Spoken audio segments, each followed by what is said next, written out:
Hello, y'all. Welcome to Module 2, Foundations of Empowerment of Managing My Crown. So glad that you're still on this journey with me and we're moving along and unpacking the process.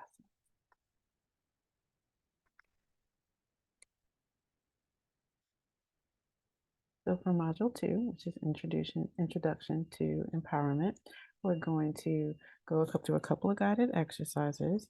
We're going to identify and prioritize some core values, which is critical. The foundation of understanding what your next best move is based on understanding what your values are. Because when you're not aligned, you have dissonance, and that dissonance causes you to feel inauthentic or get stuck based on external factors or just it's just uncomfortable. That's not because of change, but because you haven't really engaged in aligning and being clear about what you really want. So we want to unpack a little bit further the Queen's mindset and discuss how it really impacts personal development, professional development.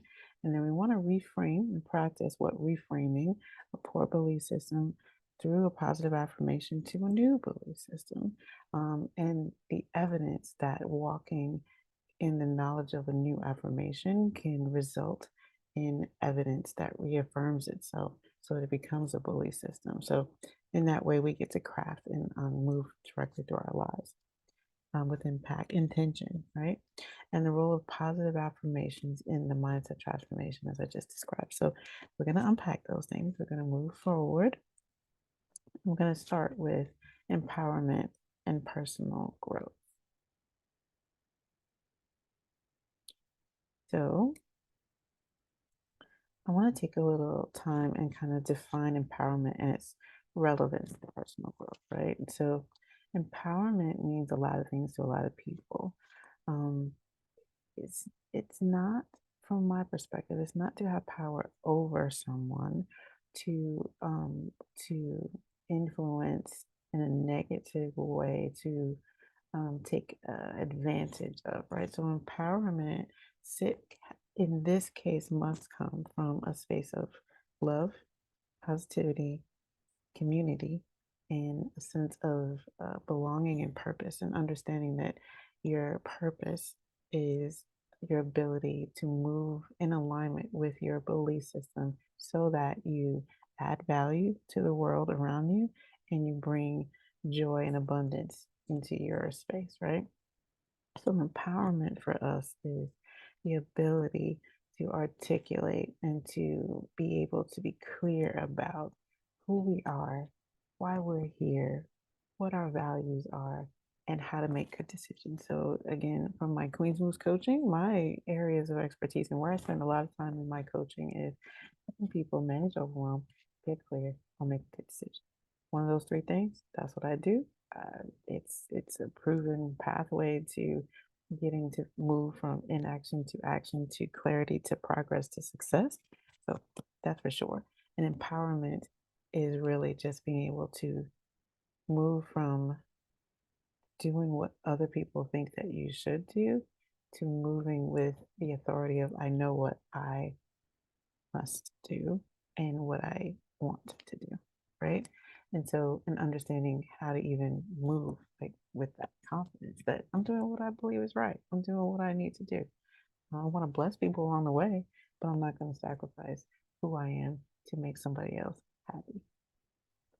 So, I want to also discuss the concept of personal agency, right? So, if we're going to move in that direction of not sacrificing ourselves to make someone else happy, as a mom, as being a participant in the dating environment of the divorce rate, right? In addition to the sacrifices that we make every day in our workplace, sacrifice for an objective is not the same as sacrificing yourself and your belief system for an objective that doesn't align with you. That feels like a death every day. Sacrificing for a short-term pleasure for a long-term goal isn't a death, it's a choice to get to an experience or a destination that is ultimately going to move you to your next best move, right? They're different. So I want you to be mindful of that. Agency is moving from letting everyone else and external factors dictate what you do to interpreting external factors and what people say as relates to your own personal value system and making a decision about what you're going to do. It's the difference between sitting in the passenger seat and sitting in the driver's seat. You may get to the same destination, but if you check out and read a book on the ride, you don't know how you got there. If you're driving, you're taking into consideration all of the different things that you have to navigate, to avoid, to be aware of, to calculate in order to get there. One of the greatest frustrations I found as a coach is when people have taken the passenger seat in their life and not recognized that they were given the keys and the car, and that because they didn't want to take the course to learn how to drive, they chose to sit in the passenger seat. But it's not because they have to, it's because it was a choice at the time based on what they knew, and at the moment of some level of frustration or some issue or some trigger, now we're at the conversation of, oh, I want to get back in the driver's seat. Well, let's now talk about how do we drive? What is a car? What's going on? You're not going to just jump over here and think you're going to get it because you've been passenger for 10, 15, 20 years. You got to really take stock of what's going on, where you're trying to go, and why you want to drive because just taking it's a baby steps, right? So you can just take an agency of the car and sit there and now read a manual, or you can plan your process of shifting from passenger to driver in a smooth way so that you continue your momentum forward and continue moving in the direction of your dreams. So, one of the key areas we want to focus on in this module is values, because values drive your decisions. And if you're not in touch with your values, it's possibly why you're not making decisions that consistently align, and that there are areas where you are feeling disenchanted, disconnected, unclear, or frustrated. So, what I want to do is take you through an exercise. I'm going to share my screen again and walk you through the process of, let's look at what's important to you and you write down what your values are.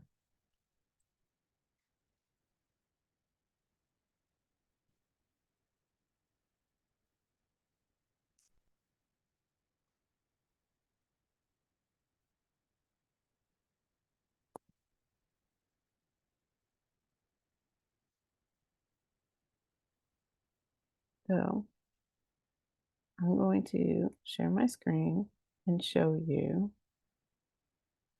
that here's a list of things that are values. I want you to do two things. First, let's sit for a second and think about, when were you happiest? I want you to take a minute, think about that. When were you happiest? I think I was happiest. One of the happiest moments when my first child was born. Like, we did this. Like, we're already, we have a baby. It's sitting here. It's so beautiful. You have the love and all the things. Happiest. One of the happiest moments. Um, I think all of the first of my children are super joyful. Just something about the first, and I think that's just beautiful.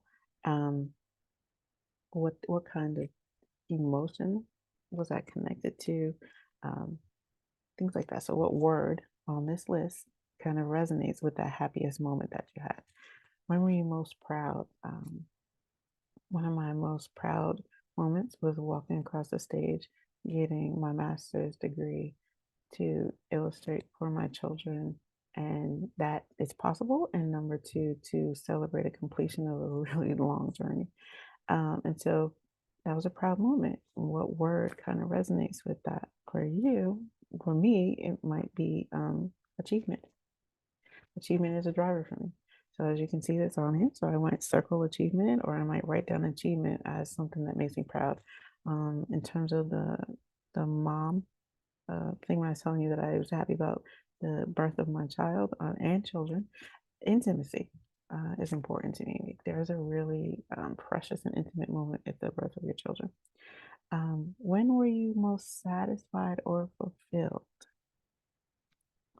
Um, might be most satisfied and fulfilled.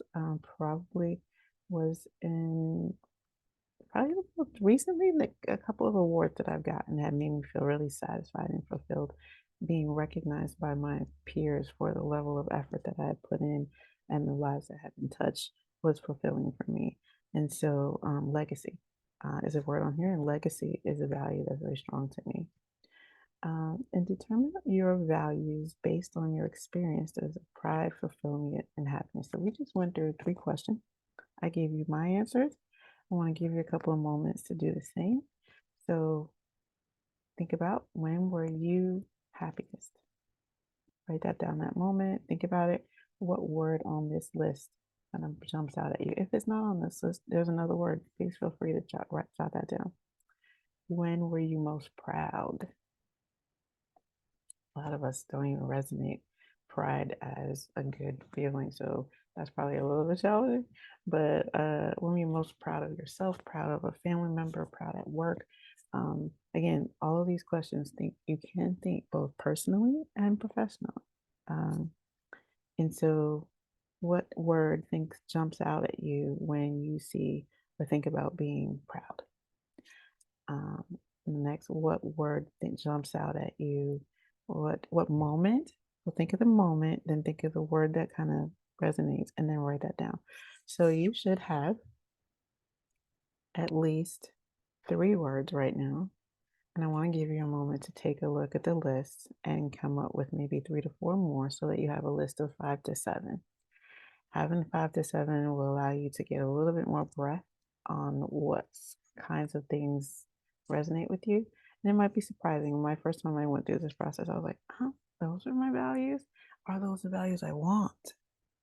Because at first I was super, super value driven. I was super performance oriented. I was super people pleasing. And so what jumped out at me in terms of values were um, not the values that I really wanted at the time. And so over the process of doing the work with others and doing the work on myself, my values have come a little bit more in alignment with who I really want to be as I show up in the world. So again, values, the first part of this is assessing and then reflecting and then making a decision about what are we going to either adjust or improve upon.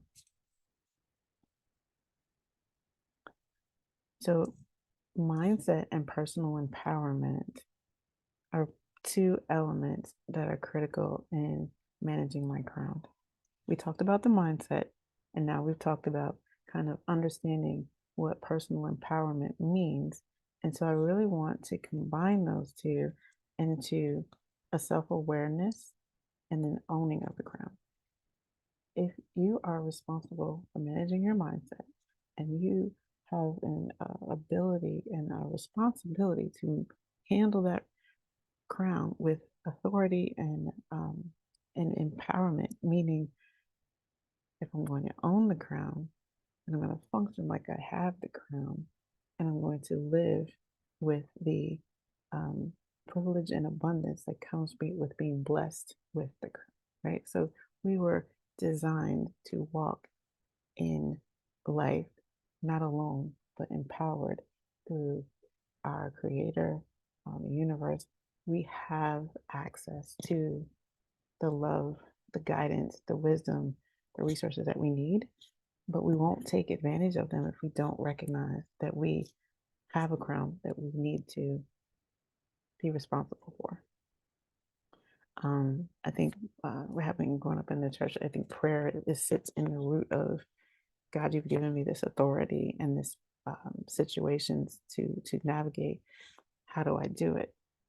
I'm just stepping up a little bit and saying, if you thank you for the crown and the situation of the privilege of being a regent, that you've given me the authority to move in this world and do things. Now I want to be empowered with wisdom to do it in confidence and to cope with situations as they come up. So adjusting your crown, now that we've acknowledged that we have one, really we think let's think about how do we do this? How do we do the work?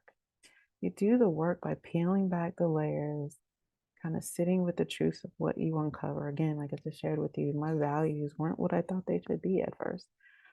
I took a little time to think through if it was performance was a value. Did I really want it to be performance or did I want it to be legacy? And legacy feels different. So now if I move with legacy versus performance, I'm moving differently. So I'm gonna stop sharing and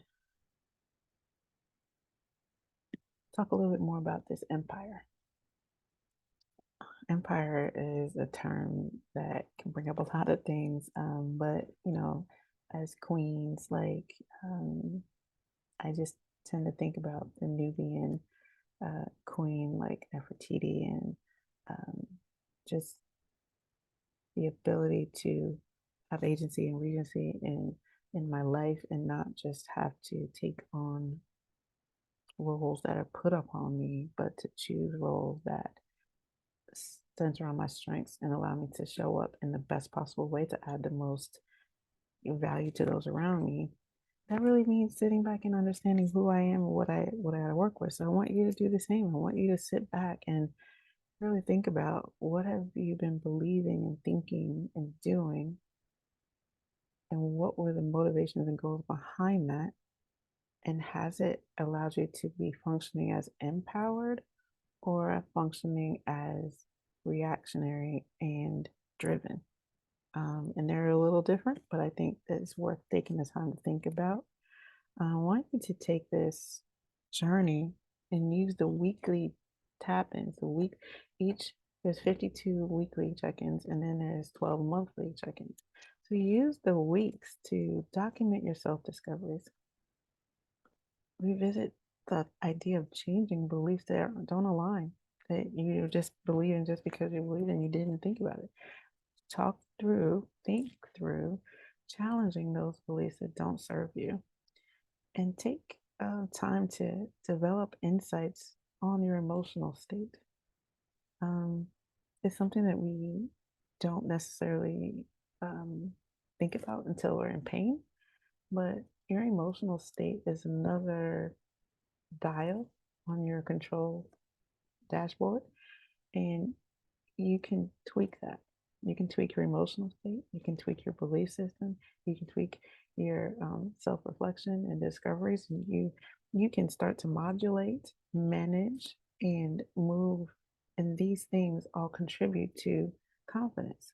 Confidence comes from a belief in knowing what you're capable of because you have receipts having overcome, having accomplished, having done. So you don't have to question whether you can do it the next time. I think it's kind of like learning how to ride a bike. You you can have ridden a bike at 10 and not ride it until no 30, and you can ride it because there's something inherent, but you're also confident. Like if I did it once, I can do it again. It's funny how we will do that, but we won't apply it to other things in our life. Right? But anyway,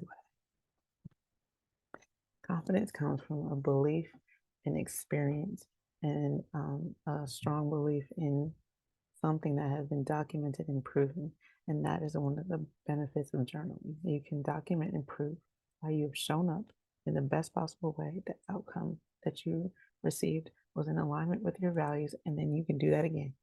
So this whole point of this is to learn it, to duplicate it, to refine it, perfect it so that it becomes second nature.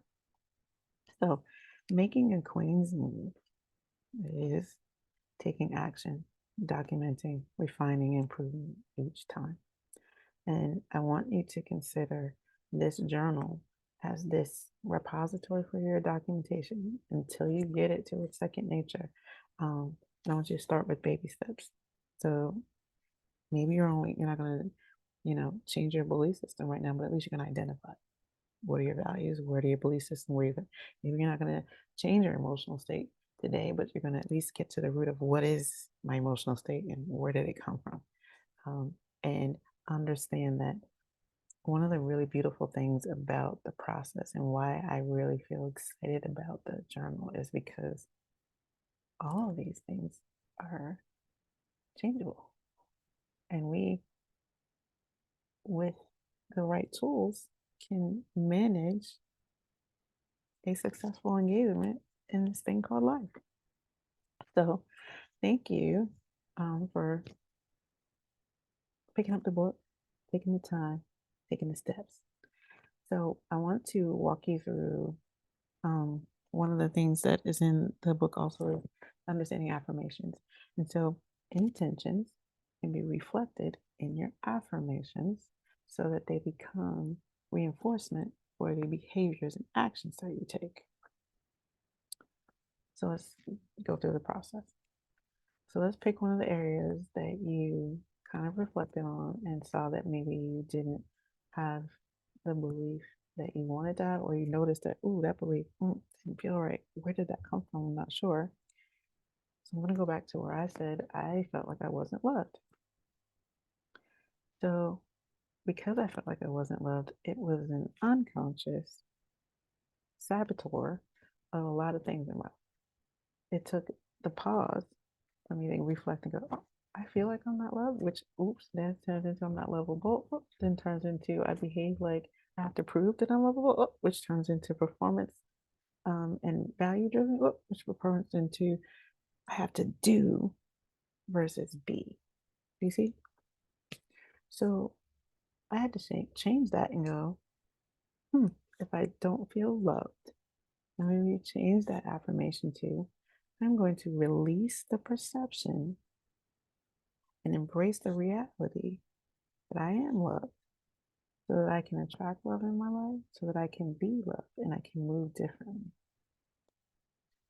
Releasing it was an act, embracing the reality of that I am loved, and then moving like I'm loved changed how I felt, changed the energy about myself, and it made me a little bit more woosah, less performative, more existing in a way that I could receive love as well as give love. Try another one. Say that you believe things are happening to you that keep holding you back and that keep frustrating your path forward, and it just keeps you want to keep moving forward, but something happens.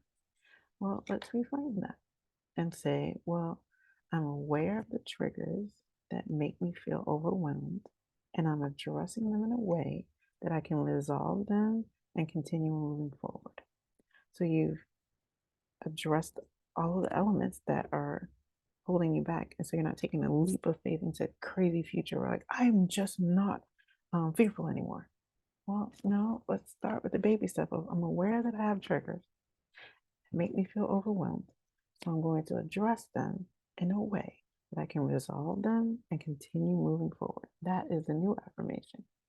So as we get to the end of this module, what I want you to do is sit with some of the belief systems that you've uncovered in the value exercise. And it may take a little bit of time to think through that and work through rewriting a key belief system that you feel is holding you back in the affirmative so that it no longer is a saboteur, but it's an empowering belief that allows you to move in confidence like the queen king that you are. Thank you for joining me for this module. Can't wait to see you in the next one.